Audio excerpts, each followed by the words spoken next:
여러분 안녕하세요. 미용실 가실 때마다 예뻐질 부푼 꿈을 안고 갔다가 어떻게 잘 설명도 못하고 그냥 쭈삣쭈삣 하다가 왜 불길한 예감은 틀린 적이 없나 하는 노래 가사처럼 실망스러운 모습으로 집에 돌아가신 적 한 번씩들은 있으시죠? 네, 단골 선생님이 계시면 좋겠지만 뭐 여러 가지 사정으로 또 미용실을 옮겨서 처음 가는 경우들이 꽤 있으실 거예요. 그때 알고 가면 좋을 꿀팁 3가지 제가 오늘 알려드리겠습니다. 첫째, 네, 제가 원하는 것이 무엇인지 정확히 말씀을 드리는 게 중요해요. 저는 선생님 잘 모르겠는데요. 저한테 어울리는 머리를 그냥 해주세요. 이렇게 말씀하시면요. 저처럼 경력이 많은 선생님들도 오늘 처음 뵀잖아요. 그래서 이분이 어떤 스타일을 좋아할지 싫어할지는 제가 점쟁이처럼 한눈에 알 수는 없어요. 그러면 이야기가 또 길어지거든요. 그러면 서로 이야기하다가 배가 산으로 가는 경우도 있고 또 상담 받는 입장에서도 내가 디자이너 선생님 시간 너무 많이 뺏는 것이 아닐까라고 마음의 초조감이 밀려오실 때가 있을 거예요. 그래서 그럴 때는 뭐 여러 말 하실 필요 없고 그냥 연예인 사진을 많이 가지고 오세요. 연예인 사진 뭐 예를 들면 예능에 나왔거나 아니면 뭐 거리 다니다가 파파라치 컷이라거나 아니면 드라마 같은 데서 뭐 캡처된 사진이라든지 뭐 다 상관이 없습니다. 연예인 사진이든 아니면 일반인 사진이라도 예쁘게 나온 것들을 뭐 한 10장 정도 뭐 적어도 5장 그 정도를 가지고 오시면은 이게 일맥상통하지 않아도 돼요. 어떤 머리는 좀 길고 어떤 머리는 좀 짧을 수 있고요. 어떤 머리는 앞머리가 있고 없고 하겠지만 그냥 고객님들 눈에 예쁘게 보인다. 그런 사진이라면 한 10장 정도 가지고 오시면 좋아요. 그리고 여기가 더 중요한데요. 내가 정말 싫어하는 머리, 난 이런 머리는 안 됐으면 좋겠어요 라는 사진도 한 5장 정도 가지고 오면 좋습니다. 내가 가벼운 머리를 좋아하는데요. 삼각김밥 같은 머리가 되는 게 너무 싫어요. 그런 사진이 있다면 가지고 오세요. 나는 최소한 이렇게는 안 됐으면 좋겠어요. 그리고 내가 추구미는 이거예요. 그러면 선생님들께서 어느 정도 경력이 있으시다면 그 사진만 봐도 이 고객님이 어떤 스타일을 좋아하시는구나. 그리고 어떠한 스타일은 싫어하시는구나. 이걸 판단하기가 훨씬 쉬워요. 그리고 여러분이 가지고 온 사진이 그 머리를 구현하기 어렵다. 그런 경우 있죠. 고객님 모질과 얼굴형에 대해서 이제 봤는데, 요 머리는 좀 나오지 않을 것 같다. 이런 경우에도 싫어하는 머리는 피해서 저희가 권유를 해드릴 수 있기 때문에 싫어하는 머리 사진 꼭 가지고 오시면 좋습니다. 그리고 웬만하면은 그 중에 하나 정도는 저희가 해드릴 수 있어요. 저희도 많이 공부하잖아요. 네. 그리고 이제 고객님들께서 이런 걸 걱정하세요. 뭐 연예인들은 예쁘니까 연예인 사진 갖고 오면 속으로 흉보거나 욕하지 않을까. 저희는 절대 그러지 않습니다. 와서 이상하게 설명을 하시면 저희가 그게 더 힘들어요. 뭐 머리는 층은 내지 않고 가볍게 잘라주세요. 뭐 이런 얘기 있죠. 층을 안 내고 어떻게 가볍게 잘라달라는 거지? 막 머리가 힘들어집니다. 그러니까 차라리 사진을 가지고 오시는 게 훨씬 편해요. 그리고 저희는 성형외과가 아니잖아요. 그래서 저희도 알고 있어요. 고객님들이 얼굴을 고쳐달라는 게 아니잖아요. 머리만 비슷하게 해드리면 되는 거기 때문에 저희도 그렇게 부담 갖지 않고 해드린답니다.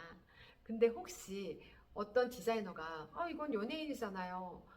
이거는 고데기로 드라이 다 해놓은 거잖아요. 이렇게 말씀하신다면 저는 그곳은 좀 거르는 것이 어떨까.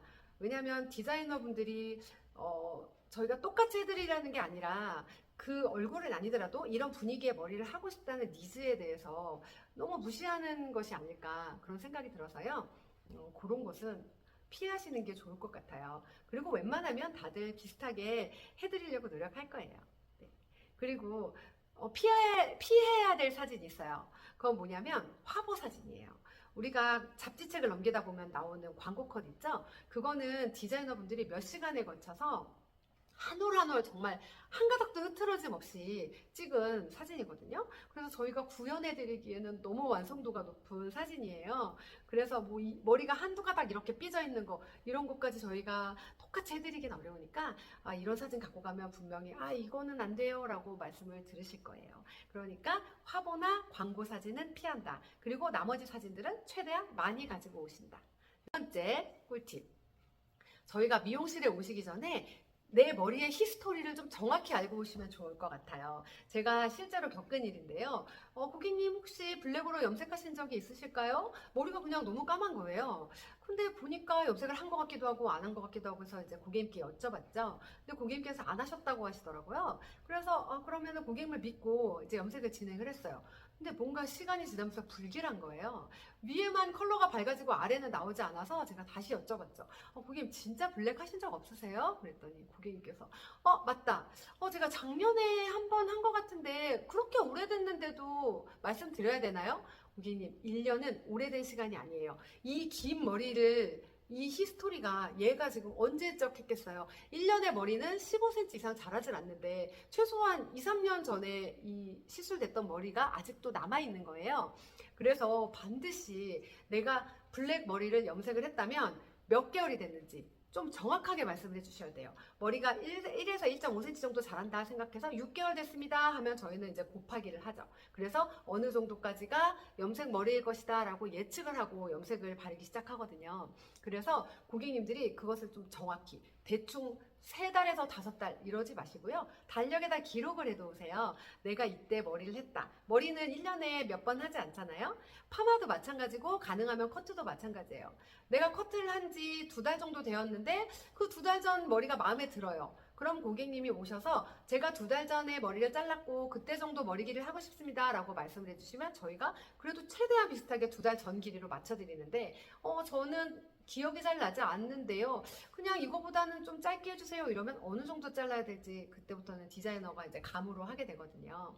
그리고 머리도 히스토리를 알게 되면 염색을 몇 번 했고 뭐 파마를 몇 번 했고 그 사이에 뭐 클리닉이나 이런 것들을 몇 번 했는지 그런 걸 안다면 저희가 훨씬 더 실수를 하거나 그럴 확률이 더 작아질 것 같아요. 반드시 오늘부터 머리를 했다 그러면 오늘부터 반드시 머리를 하신 다음에는 기록을 남겨두었다가 다음번 방문하는 미용실이 그곳이 아니라면 꼭 말씀해 주세요. 우리가 병원에 가도 어떤 약을 먹고 있다, 예전에 어떠한 병을 앓았다 다 말씀을 하잖아요. 그것처럼 미용실에 가실 때도 반드시 히스토리에 대해서 이야기를 해주셔야 돼요. 근데 모든 디자이너들이 이렇게 다 궁금한 거를 여쭤보시고 상담을 해주시면 좋은데 디자이너분도 E 성향이 있고 I 성향이 있어요. 그래서 말씀이 좀 적으신 분들이 있어요. 근데 이게 제가 보니까 상담을 하다 보면은 저희가 약간 AI 같다라는 생각을 하거든요. 여러분들 AI 많이 사용해 보시죠? AI는 좋은 질문을 하고 좋은 정보를 계속 넣을수록 더 좋은 답이 나오잖아요. 그러니까 미용실에 오실 때도 고객님들께서 저희에게 많은 정보를 주셔야 저희가 훨씬 더 좋은 결과물을 낼 수가 있어요. 그리고 3번째 꿀팁. 이건 디자이너분들이나 원장님들이 들으면 좀 안 좋아하실 것 같은데요. 네. 그건 바로 저희가 미용실에 가서 딱 샴푸하고 앉았을 때 공포가 밀려오는 순간이 있죠. 고객님 머리가 너무 상하셨는데요. 이거 그대로 파마를 하시면 안 될 것 같아요. 약도 뭐 최고로 좋은 걸 쓰시고 클리닉도 들어가시고 막 이러면 머리가 벌써 복잡하죠. 나의 예산은 얼만데 이게 또 넘어가겠구나. 또 안 하겠다는 말을 하기도 뭐하고. 네, 저 같은 경우도 사실 빗질도 되지 않는 정도의 머리라면 회복을 시킨 다음에 하자고 권유를 드려요. 뭐 영양을 하거나 뭘 해서 하는 게 아니라 그냥 너무 안 좋을 때는 쉬어주는 게 가장 좋거든요. 근데 이거 뭐 클리닉을 좀 하고 들어가면 또 좋을 것 같다라는 생각이 들 때는 이제 권유를 드리죠. 근데 그 기준이 뭐냐면 저희가 일단 샴푸를 하고 앉았을 때 빗질이 되지 않는다면 저희는 약간 가슴이 두근거려요. 이 머리에 약을 대도 될 것인가. 원래 마른 낙엽에 불이 잘 타잖아요. 머리카락도 마찬가지거든요. 이렇게 건조한 머리카락, 손상된 머리카락으로 오셨을 때 여기다가 화학약품을 대고 또 심지어 어떤 때는 뭐 열을 가하기도 하잖아요. 뭐 세팅펌이라든지 매직 같은 거 하는 경우. 그러면 똑같아요. 여기에도 화상을 입게 되는 거예요. 모발에도. 그래서 제가 말씀드리고 싶은 거는 사실 미용실에서 1회 클리닉을 받는 게 얼마나 큰 효과가 있겠어요? 저는 그것보다는 집에서 꾸준하게 관리를 하셔서 이 모발이 건조하지 않은 상태로 오는 걸 추천드려요. 근데 어떡하죠? 이미 저는 많이 상한 것 같은데요? 그렇다면 최소한 미용실에 방문하기 1달 정도는 머릿결에 신경을 써주시고요. 최소 일주일 정도는 집에서 트리트먼트를 매일 해주세요. 이 트리트먼트 유지 기간이 최소 3일에서 일주일 정도는 가는데요. 이걸 막 오랜 시간을 방치한다가 아니라 트리트먼트를 사용해서 하루에 5분, 10분만 두더라도 이것을 4회, 5회 반복을 꾸준히 하시게 되면요. 이 머리카락에 보습 효과가 있어요. 우리가 너무 건조하거나 너무 튼데도 바세린 같은 거 일주일만 발라주셔도 갑자기 뭐 어느 정도 회복되는 게 느껴지시죠? 네, 그런 것처럼 저희 미용실에 오실 때도 일단 열과 화학 제품을 닿아야 되기 때문에 고객님께서 이 머리카락을 충분히 보호해 주시고 오시면 샴푸만 하셔도요, 일주일간 매일 트리트먼트를 하잖아요? 그러면 마지막 샴푸한 날은 린스를 안 했는데도 왜 머리가 잘 손가락이 들어가지? 이런 느낌이 들 거예요. 그때까지 해주시고 오시면 됩니다. 그러면 미용실에서 샴푸를 하시고 앉으셨을 때 빗질이 되지 않는 참사가 벌어지지 않아요. 근데 너무 상해서 저 같은 경우도 너무 손상돼서 고객님 우리 조금 쉬었으면 좋겠어요 라고 말하면 양심적인 미용실이다 생각하시고 조금 참아주시는 게 좋을 것 같아요. 뭐 머리를 많이 잘라내거나 뭐 그런 방법을 사용하실 게 아니시라면은 네, 그렇게 조언을 드리고요. 네, 오늘 영상이 도움이 되셨을까요? 잊어버리시지 않게 저장해 두셨다가 다음번 미용실 가실 때는 꼭 준비해 가지고 가시면 좋을 것 같아요. 그리고 앞으로도 뭐 헤어스타일에 관련된 거나 뭐 미용실에 궁금한 것들에 대해서 제가 좋은 영상 많이 찍어서 올릴 테니까요. 구독해 놓으셨다가 제가 올린 영상 보시고 참고해 주시면 감사하겠습니다. 구독과 좋아요 눌러주세요. 다음에 또 만나요.